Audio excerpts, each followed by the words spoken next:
Nou, liewe vriende, ons is by die tweede gedeelte in die reeks oor 3 dae oor die groot opdrag. En die vraag wat ons dan by hierdie geleentheid wil antwoord is aan wie was hierdie opdrag regtig gerig? Nou algemeen aanvaar ons dat die groot opdrag die verkondiging van die evangelie is, en dit is wel so. Maar wanneer ons kyk na die inhoud van die opdrag en gepaardgaande beloftes en vereistes, wil dit blyk asof dit aan 'n spesifieke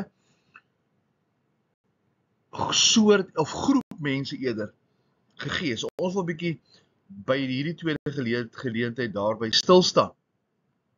Nou die algemene kerkganger sou, as jy hom sou vra of hy al gehoor het van die begrip groot opdrag, vir jou baie duidelik en miskien vinnig sal sê ja, maar as jy so 'n bietjie meer vir hom vra, nie regtig weet wat dit beteken nie. Dis egter die basis teksvers van die kerk se algehele of algemene sendingaksie is, gaan en verkondig die evangelie. Want ons lees in Matteus 28 vers 19, is dit een van die bekendste teksverse waar die groot opdrag aan kinders van God gegee word om die wêreld met die evangelie te bereik.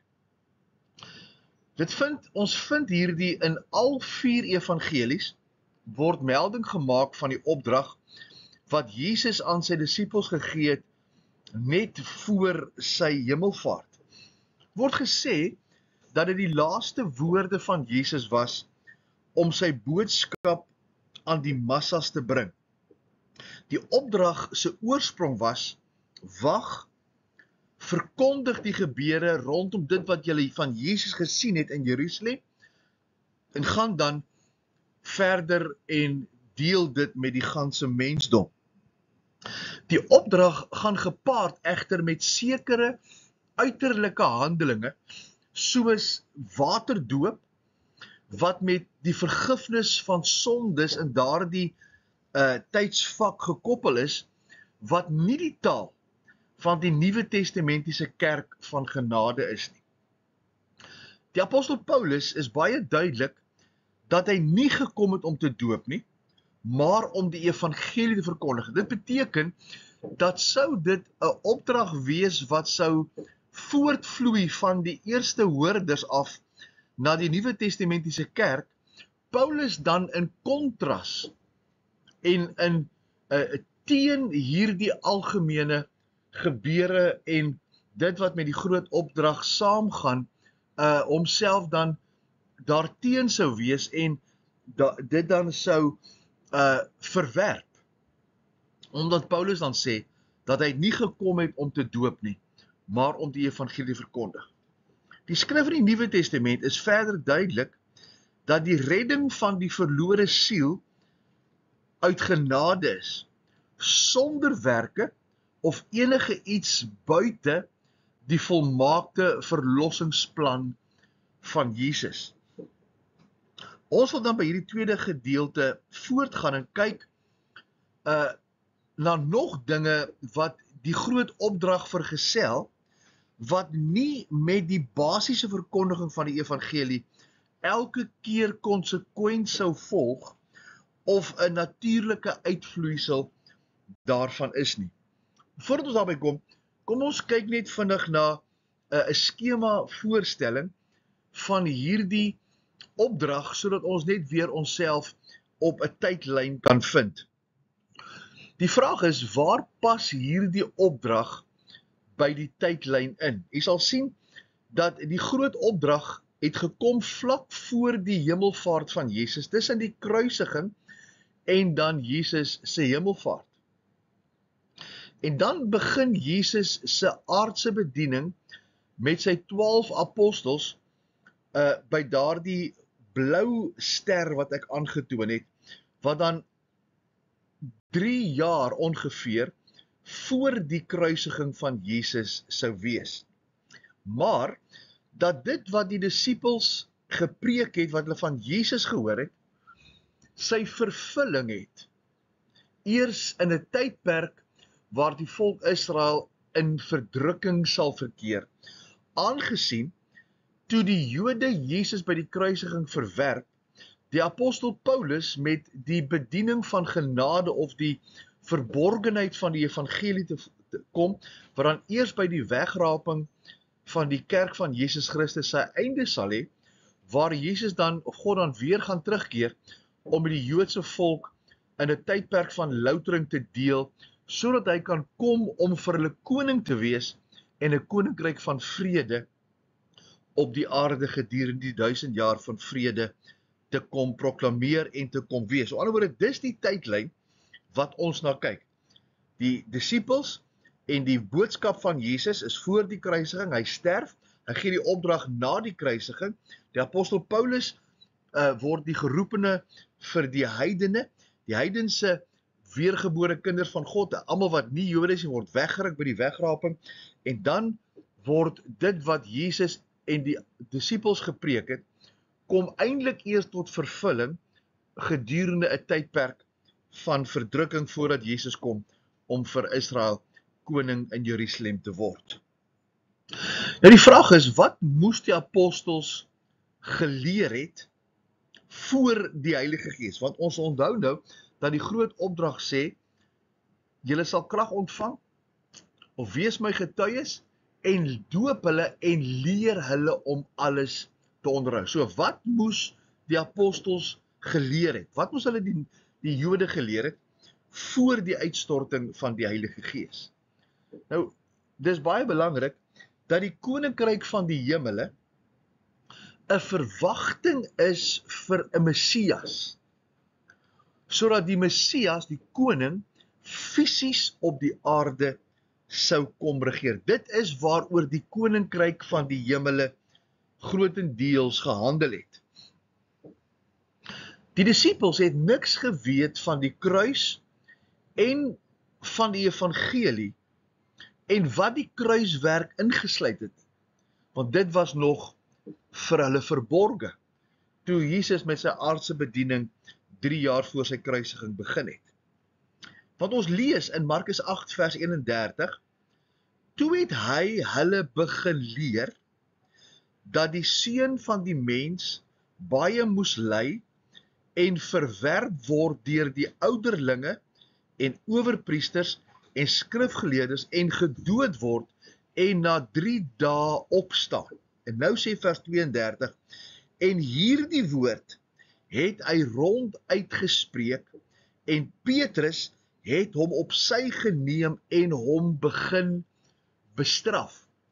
Met ander woorde, toe Jesus vir sy disippels begin leer in Markus 8, dat hy sou sterwe, dat hy verwerp sou word, het dit hulle hele koninkryksvisie deur mekaar gegooi, en het Petrus dan as leier van die disippels opgestaan, Jesus eenkant vir hom geroep, en eintlik vir hom gesê, dat hy met 'n valse lering besig is, want as hy Messias is, het hulle 'n ander verwagting van hom. Vers 33 sê, maar hy, dis Jesus, het hom omgedraai, en terwyl hy sy disippels aankyk, het hy Jesus het Petrus bestraf en gesê, gaan weg agter my Satan, want jy bedink nie die dinge van God nie, maar die van die mense. Duidelik sê Jesus vir Petrus, die mense, julle het 'n verwagting van die Messias, wat nie noodwendig verkeerd is nie, maar wat nie sy tyd van vervulling nou het nie. Julle bedink nie die dinge van God nie, maar julle bedink die dinge van mense. En daarom bestraf Jesus vir Petrus, terwyl hy sy disippels aankyk. Want Petrus roep op een kant, en Petrus spreek Jesus aan en sê vir hom, maar jy's met goed besig wat ons verwagting nou oorskry. Ons het nie dieselfde verwagting nie. So moenie met goed vir ons nou kom bring wat ons verwagting nou teespreek nie. Jy bedink nie, sê Jesus vir Petrus, die dinge van God nie. Jy weet nie wat God se plan is nie. Jy wil hê dat dinge moet gebeur soos wat julle as mense dit aanvaar. In Johannes 15 vers 26 kom Jesus en hy praat, hy sê, maar as die Trooster gekom het, wat ek vir julle van die Vader sal stuur, die Gees van die waarheid, wat van die Vader uitgaan, sal hy van my getuig. Met ander woorde, julle moet wag vir iets of vir iemand wat ek gaan stuur, wat van die Vader kom, sodat julle die dinge van die Vader kan verstaan. Sê hy eintlik vir hulle in Johannes 15 vers 26. En julle getuig ook, omdat julle van die begin af met my is. Met ander woorde, as julle die Heilige Gees en sy storie of sy aanbieding hoor, sal julle sien dat dit wat hy van my sê, nog altyd die waarheid was, want julle was van die begin af met my. Maar julle sal eintlik eers die wil van die Vader verstaan, wanneer die Heilige Gees oor julle kom, en dit sal gebeur nadat ek weg is. Wat hulle geleer en wat hulle verwagting was nie 'n kruis nie, maar 'n aardse koning en 'n aardse koninkryk. En Jesus sê dat die Heilige Gees, dis waarom julle moet wag, want die Heilige Gees, die Gees van die waarheid, sal van my getuig en hy sal vir julle God se plan ten opsigte van my openbaar. Dat dit nie is dit wat julle nou verwag, dat daar nie 'n kruis moet wees nie en dat daar 'n aardse koning sal. In Lukas 12 praat Jesus van 'n tydperk wat die disippels, wanneer hulle in 'n tydperk van verdrukking sal wees oor wat hulle preek, en hanteer hy 'n tydsaspek wat nie gedurende die tyd van Jesus se openbare bediening vervul sou wees nie. Want hy sê, en wanneer hulle julle sal bring voor die sinagoges en die owerhede en die gesagshebbers, moet julle nie kwel oor hoe of waarmee julle heel sal verdedig nie, of wat julle sal sê nie.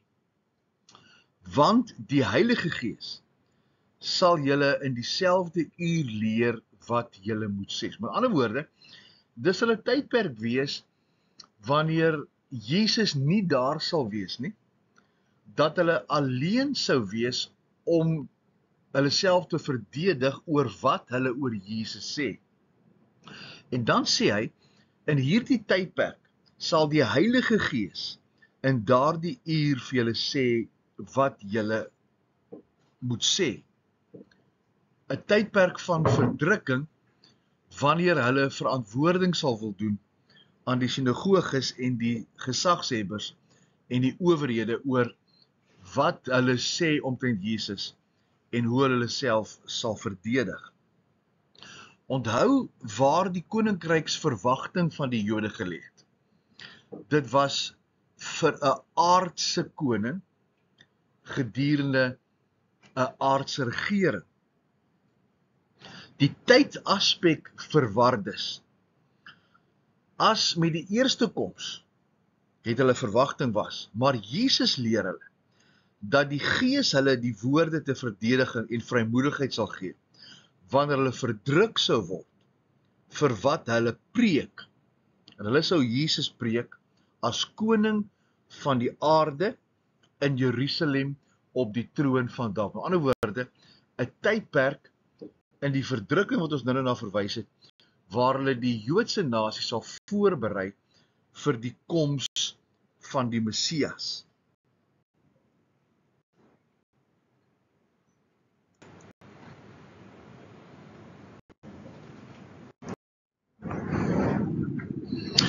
In Lukas 21 vertel Jesus dan juis van hierdie tydperk van verdrukking. As hy sê, toe sê hy vir hulle, die een nasie sal teen die ander nasie opstaan en die een koninkryk teen die ander. En daar sal groot aardbewings op verskillende plekke wees en hongersnode en pestsiektes, en daar sal verskillende dinge en groot tekens van die hemel kom. Maar voor al hierdie dinge sal julle die hande op julle lê en julle vervolg en oorlewer in die sinagoges en die gevangenes en julle voor konings en goewerneurs bring ter wille van my naam. En dit sal vir julle uitloop op 'n getuienis. Neem julle dan in julle harte voor, om nie vooraf of julle, oor julle verdediging te dink nie, want ek sal aan julle woorde en wysheid gee, wat al julle teestanders nie sal kan teespreek of weerstaan nie. Met ander woorde, in Lukas 21 praat Jesus van die verdrukkingstyd, wanneer die Jode verdruk sal word, en hy praat van dieselfde soos Matteus 24 oor aardbewings en pestsiektes en hongersnode en 'n tydperk van verdrukking wat oor die Joodse volk sal kom. Hy sê maar, voor al hierdie dinge gebeur, voordat die koms van die Here gaan plaasvind, en al hierdie fisiese tekens aan son, maan en sterre en hongersnood en aardbewings gaan plaasvind, gaan hulle julle die hande opslaan en julle vervolg en julle oorlewer in die sinagoges en julle voor konings en goewerneurs bring ter wille van my naam, ter wille van dit wat julle spreek. En hier sê hy, nie die Heilige Gees nie, hy sê maar ek sal vir julle woorde van wysheid gee. Op ander woorde, hy praat van 'n baie spesifieke tydperk waar die Joodse volk ter wille van dit wat hulle preek, wanneer hulle verdruk sal word, wanneer daar tekens sal wees wat die koms van die Messias sal voorafgaan, dat hulle nie hoef bekommerd te wees oor wat hulle gaan sê nie, maar dat hulle wysheid sal hê om hulle teestanders te weerspreek, en wat hulle so dit sal doen dat daar geen terugantwoord sal wees op wat hulle sê nie. Lukas 21 vers 16, maar julle sal oorgelewer word, ook deur ouers en broers en bloedverwante en vriende, en hulle sal van julle doodmaak, en julle sal gehaat wees deur almal ter wille van my naam, en geen haar van julle hoof sal ooit verlore gaan nie. Deur julle volharding moet julle julle lewens in besit kry. So, aan die ander woorde, 'n baie belangrike en 'n duidelike tydperk waarin hierdie disippels of dan die volgelinge sal wees van die Here Jesus wat in daardie tyd oor hom sal praat. En dit sal 'n tydperk wees soos Matteus 24 waar families mekaar sal uitlewer om 'n goeie naam te kry om nie deur die anti-kris vervolg te word. Hierdie stem ooreen met Jesus se profesie en sy profetiese rede oor die gebeure voor die koms van Jesus in Matteus 24. Dit word gekenmerk deur 'n tydperk van verdrukking, wanneer die volk Israel onderwerp sal word aan haat en swaar kry, terwyl hulle die evangelie van die koninkryk sal verkondig aan Jode en nie-Jode wat agtergebly het na die wegraap. Nou kom ons neem vir 'n oomblik net Matteus 28 vers 19, een van die groot opdrag waar dit in voorkom, neem ons net vir 'n oomblik onder die soeklig. Matteus 28 vers 9 sê, gaan dan heen, maak disippels van al die nasies, en doop hulle in die naam van die Vader en die Seun en die Heilige Gees, en leer hulle om alles te onderhou wat ek julle beveel het. So met dit wat ons nou net gesê het, kom ons kyk na die opdrag dan vanuit hierdie perspektief van 'n tydperk waar die Jode gehaat sal wees terwyl hulle die koninkryk, die evangelie van die koninkryk sal verkondig. Hy sê, gaan heen, maak disippels, doop hulle en leer hulle om te onderhou dit wat ek julle beveel het. Nou is die vraag, wat moes hulle onderhou het? En die antwoord is, dit wat Jesus gepreek het. Nou wat het hy gepreek? Jesus het die wet gepreek ten opsigte van hoe die koninkryksgesand in hierdie tydperk as 'n kind van die koninkryk sou leef, en die wet was die bevestiging van die verhouding, en dis hoe die koninkryksgesand dan sou leef, omdat hy in hierdie verhouding met Jesus is. Van Matteus 5 vers 17 sê, moenie dink, ek het gekom om die wet of die profete te ontbind nie. Ek het nie gekom om te ontbind nie, maar om dit te vervul. Met ander woorde, Jesus sê, ek het nie gekom om die wet vir julle tot nie te verklaar. Ek het gekom sodat ek die wet kan vervul, dat wanneer julle my volgelinge is en doen wat ek sê, julle dan so die wet sal nakom as gevolg van die verhouding waarin ons is. Dieselfde wat die volk gedurende die vrederyk ook sal moet onderhou, en ek gaan nou vinnig vir jou so 'n paar voorbeelde hiervan wys. In die eerste plek moet hulle jaarliks opgaan na Jerusalem om te aanbid en volgens Sagaria 14 vers 16 tot 18 die hittefees te vier, anders sal geen reën oor die land in daardie jaar reën nie. So die reën sal van die land ontneem word, as hulle nie jaarliks na Jerusalem opgaan om te aanbid en om die hittefees te vier nie.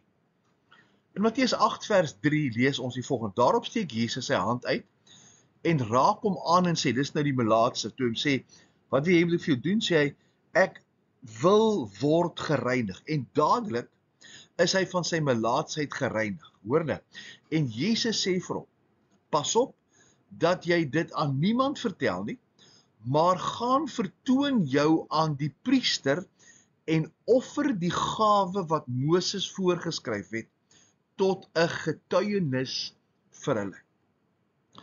'n Melaatse man moes die voorgestelde offer bring vir sy genesing, wat nie vandag van krag is nie. Maar dit is deur die wet, dit wat Jesus gepreek het vanuit die Ou Testament, was dit die voorwaarde vir iemand wat van melaatsheid genees. Op ander woorde, wat moes hulle leer? Hulle moes leer dit wat Jesus geleer het, en Jesus het vir hulle geleer om die wet te vervul, en dit gaan oor die Jode, en nêrens is hierdie wet van toepassing vir die heidene nie. Matteus 23. Toe het Jesus die skare en sy disippels toegespreek en gesê, die skrifgeleerdes en die fariseërs sit op die stoel van Moses, anders hulle verteenwoordig Moses. Alles wat hulle dan vir julle mag sê, om te onderhou en doen dit. Maar volgens hulle werke moet julle nie doen nie. Want hulle praat en doen nie. Want hulle bind pakke saam wat swaar en moeilik is om te dra, en sit op die skouers van die mense, maar self wil hulle dit nie dra of 'n vinger verroer. Met ander woorde, die fariseërs dwing die wet af, maar hulle sê die wet moet gehoorsaam word, maar moenie maak wat hulle waak nie, gehoorsaam die wet. Met ander woorde, weer is dit vir Jesus belangrik om te sê, ek het nie die wet kom ontbind nie, ek het die wet kom vervul sodat ons as Jode, julle as Jode, my kan dien in 'n tydperk wanneer dit weer van toepassing gaan wees, wanneer ek weer met Israel sal werk. Nou kom ons terug na Matteus 28 vers 19. Gaan dan heen, maak disippels van al die nasies, doop hulle in die naam van die Vader, die Seun en die Heilige Gees, en leer hulle om alles te onderhou wat ek julle beveel het, en kyk, ek is met julle al die dae tot aan die volëinding van die wêreld. Die opdrag en die belofte is vir die volk Israel binne die konteks van hierdie gedeelte. En dis baie belangrik dat ons Matteus 28 vers 19 binne sy konteks sal sien, en dat dit nie 'n oop opdrag is, en ons gaan nou vir julle wys waarom dit nie 'n oop opdrag kan wees nie. Kom ons kyk na die opdrag in Johannes 20 vers 20 tot 22. Kom ons begin by vers 19. En toe dit aand was, op daardie eerste dag van die week, en die deure waar die disippels vergader het, uit vrees vir die Jode gesluit was, het Jesus gekom en in hulle midde gestaan en aan hulle gesê, vrede vir julle. Nadat hy dit gesê het, wys hy hulle sy hande en sy sy. En die disippels was bly toe hulle die Here sien. En Jesus sê toe weer vir hulle, vrede vir julle, soos die Vader my gestuur het, stuur ek julle ook. Wat sê hy? Jesus stuur die apostels of die disippels, soos die Vader hom gestuur het. En nou waarheen is hulle gestuur? Hy's gestuur as die beloofde Messias, en hulle moes hom aan die Jode bekend maak. Soos die Vader my gestuur het as die beloofde Messias, stuur ek julle, en julle opdrag is om my aan die Jode bekend te maak. Die aksie het sy wegspring saam met hierdie Jesus se voorganger en sy wegbreider, Johannes die Doper, wat gedoop het om Jesus bekend te maak. Dis al waarom Johannes gedoop het, was om Jesus bekend te maak. Hy is die een wat Jesus gekoppel het met die Ou Testamentiese tipe van die lam, wat die sondes van die wêreld wegneem, in Johannes 1 vers 29.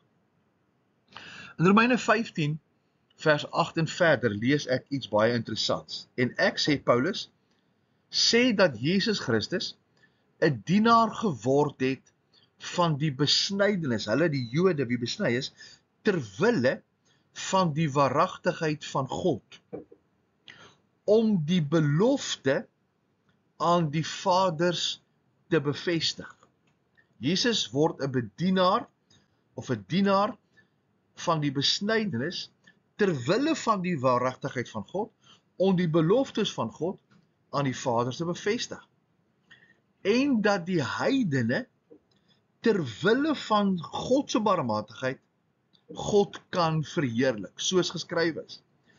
Daarom sal ek u loof onder die nasies en tot eer van u naam psalm sing.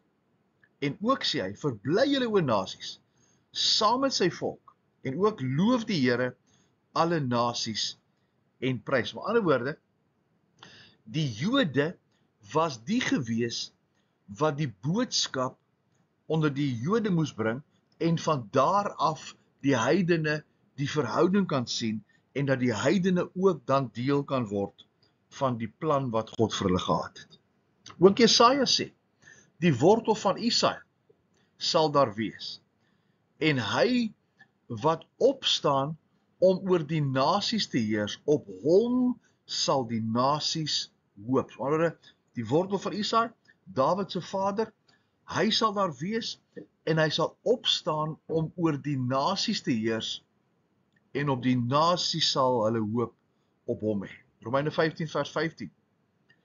Tog het ek ten dele taamlik gewaag om aan julle te skrywe, broeders, as een wat julle herinner, kragtens die genade wat my deur God gegee is, om 'n bedienaar van Jesus Christus onder die heidene te wees. Aan die ander woorde, Paulus word die bedienaar van die evangelie onder die heidene, soos wat die apostels die bedienaar geword het van die evangelie van die koninkryk vir die Jode, 'n dienaar van die evangelie van God, sodat die offer van die heidene welgevallig kan wees, geheilig deur die Heilige Gees. Ek het dan rede om te roem in Christus Jesus in die dinge aangaande God. Jesus en die apostels vir die Jode, Paulus vir die heidene gestuur. Kom ons kyk na 'n volgende saak wat ons moet ondersoek binne hierdie groot opdrag. Die apostels ontvang die mag om sondes te vergewe, om dinge te bind en te ontbind op die aarde, wat nie hier en nou gaan plaasvind nie, maar wat sal plaasvind gedurende die 1000 jaar van vrede. Johannes 20 vers 22 sê, En nadat hy dit gesê het, blaas hy op hulle en sê vir hulle, ontvang die Heilige Gees. Hoor nou, as julle die mense hulle sondes vergewe, dan word dit hulle vergewe. As julle die mense hulle sondes hou, dan is dit gehou. Jesus is aan die woord in Matteus 16. En hy praat oor wie die mense of wat die mense van hom dink. Maar wat belangrik is, as u nou hier kyk, dan vind ons bykomende dinge wat gesê word, wat die groot opdrag as uitvloeisel of as gevolg sal hê. En nêrens lees ons in die Bybel, in die Nuwe Testament, onder die evangelie van genade, dat mense se sondes mag vergewe. Maar Jesus sê hier, dat die disippels die mag het, om sondes te vergewe. So met ander woorde, sou dit op hierdie tyd wees, dan sou die Bybel homself weer spreek, want hy sê, dat is net God wat kan vergewe. Maar wanneer het praat van 'n tydperk, aan die ander kant, voordat Jesus aarde toe kom as fisiese koning, dan gaan dit belangrik wees om te verstaan, dat hierdie apostels wat dan sal preek, die mag sal hê, omdat hulle dan hierdie pad met die mense loop, hulle dan vir hulle, nie noodwendig hulle sondes vergeef nie, maar dat hulle 'n uitspraak maak, dat omdat hulle so en so gehandel het, hulle sondes vergewe kan wees. Kom ons lees Matteus 16 vers 13. En toe Jesus in die streke van Caesarea Philippi kom, vra hy sy disippels en sê, wie sê die mense dat ek die seun van die mens is?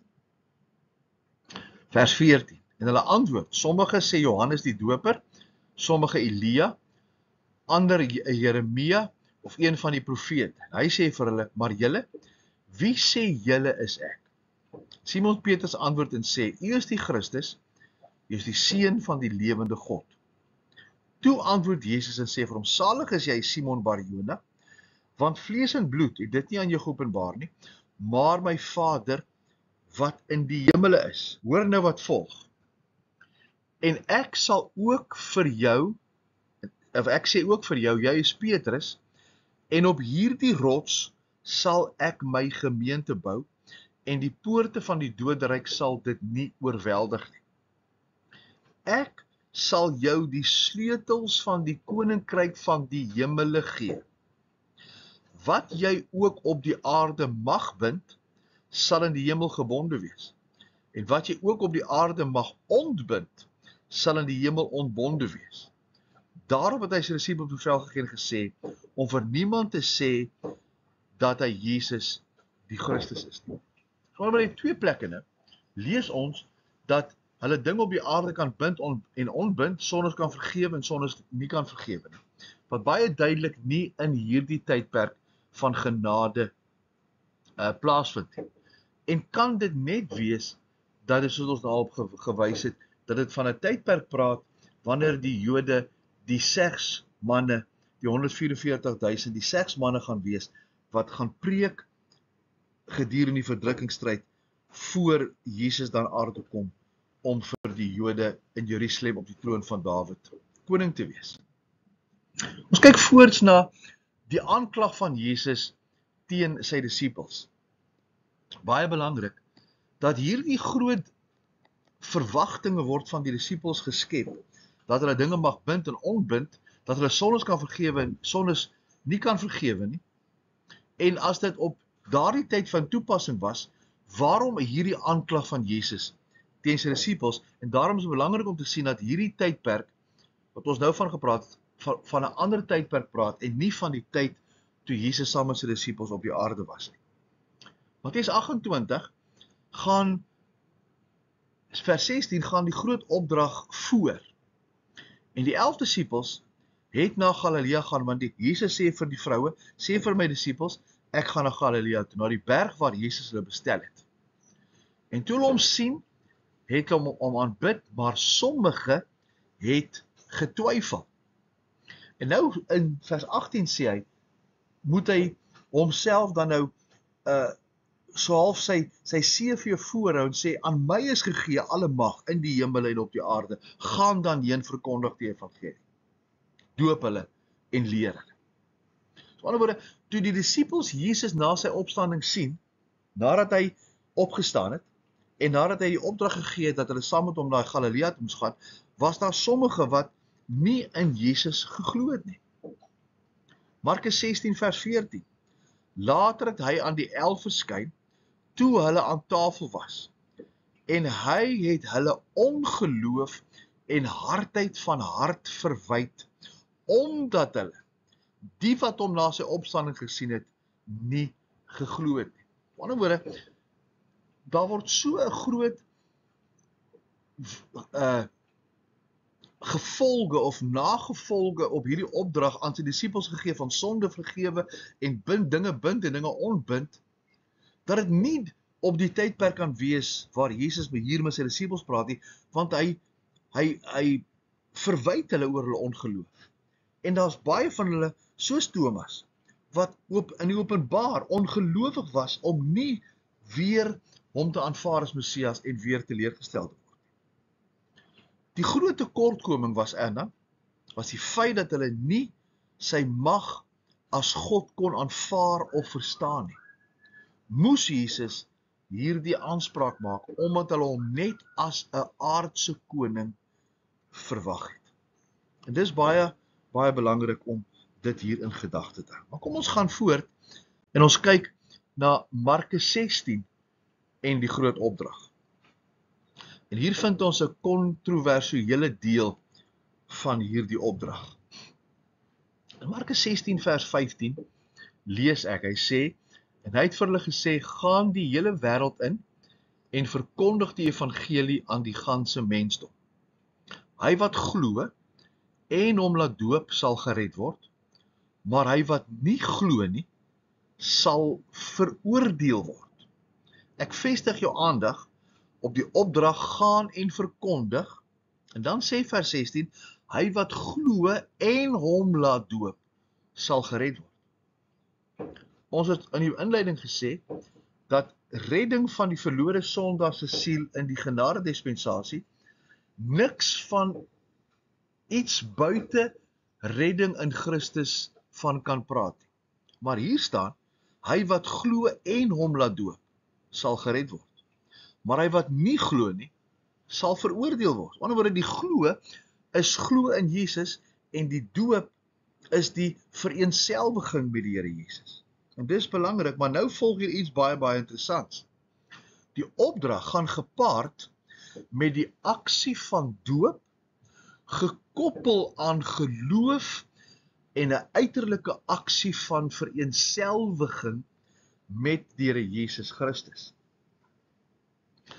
'n Volgende saak word met die opdrag gekoppel, wat allerhande tekens van gesag hieraan byvoeg.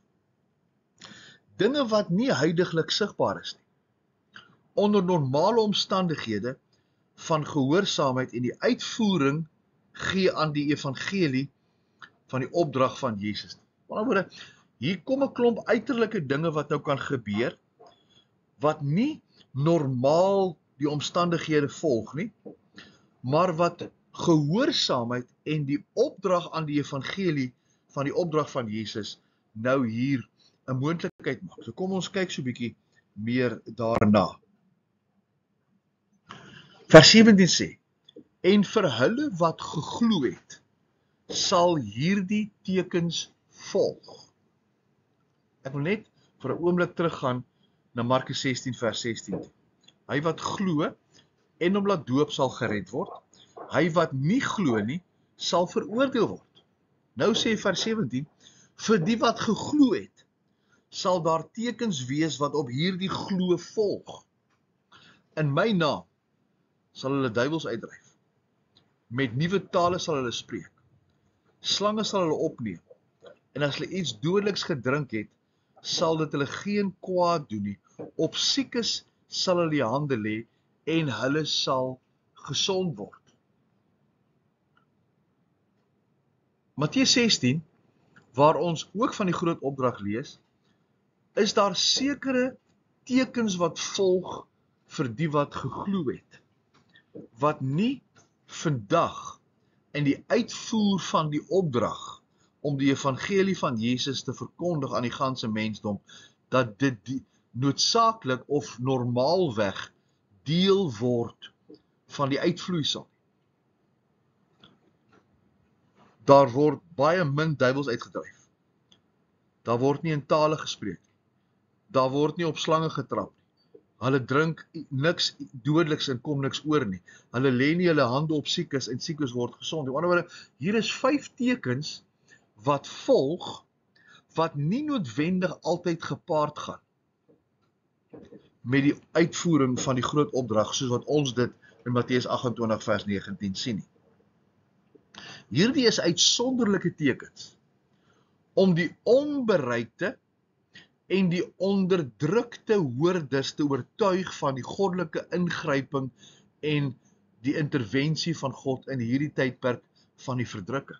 'n Tydperk wanneer tekens noodsaaklik is. 'n Tydperk wanneer mense onder soveel verdrukking gaan, dat hierdie tekens die boodskapdraer se gesag sal moet verhef en bevestig, anders sou hulle in die verdrukking nie glo nie.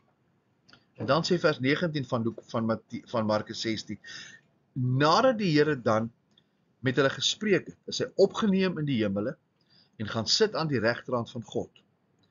Maar hulle het uitgegaan en oral gespreek, en die Here het saamgewerk en die woord bevestig deur tekens wat daarop gevolg het. Op ander woorde, hierdie tekens is tekens wat gevolg het om die boodskap van die apostels te versterk nadat Jesus weggeneem is, en ook later sal versterk wanneer die volk in verdrukking is, maar wat nie gepaard gaan gedurende hierdie tydperk wanneer ons leef in die genade dispensasie, waar die heidene tot bekering kom, is hierdie tekens nie 'n natuurlike uitvloeisel. En dit is belangrik om dit raak te sien.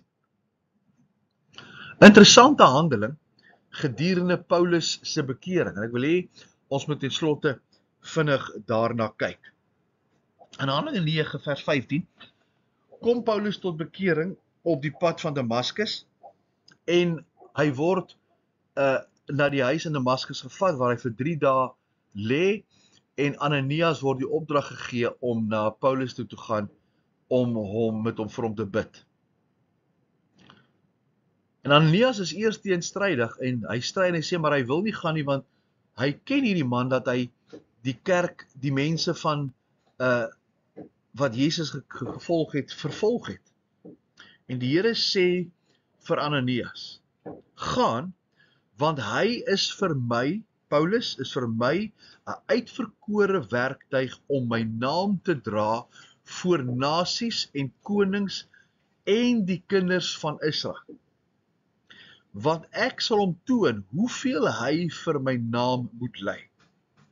En Ananias het gegaan en in die huis gekom en hom die hande opgelê en gesê, Saul broeder, die Here het my gestuur, naamlik Jesus wat aan jou verskyn het, op die pad waarmee jy gekom het, sodat jy weer kan sien en met die Heilige Gees vervul word.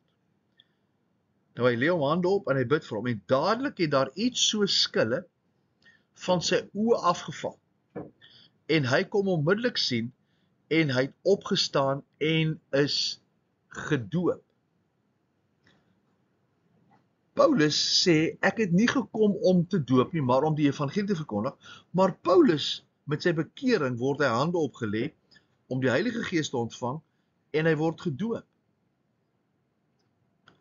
Belangrik om hier te verstaan, is dat Ananias hom die hande moes oplê, sodat hy die Heilige Gees kan ontvang, en hy moes gedoop word, om volgens Oud-testamentiese Jood, hom te vereenselwig met Jesus as die Messias, want hy het Jesus as die Messias vervolg, want die Bybel sê in Handelinge 8 en Handelinge 7, dat hy die kerk vervolg het, die disippels vervolg het, om vir hulle wat van die weg was, wat in die naam van Jesus gepreek het.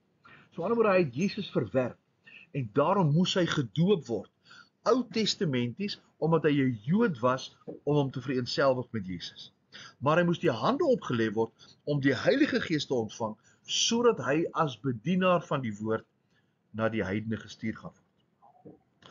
Ons gaan by die laaste deel, die derde deel, gaan ons bietjie meer hieroor kyk en klaarmaak oor die feit van en tot by gevolgtrekking kom waarom en aan wie hierdie groot opdrag eintlik gegee is. En jy sal sien dat dit nie 'n opdrag gegee is aan die Nuwe Testamentiese kerk van die heidene nie, maar dat dit 'n opdrag was aan die Jode om die evangelie te verkondig en dat hulle nie verder as Jerusalem gekom het. En ons gaan dit dan by 'n laaste geleentheid vir u wys. Die Here help jou, die Here seën aan hierdie woord in julle harte.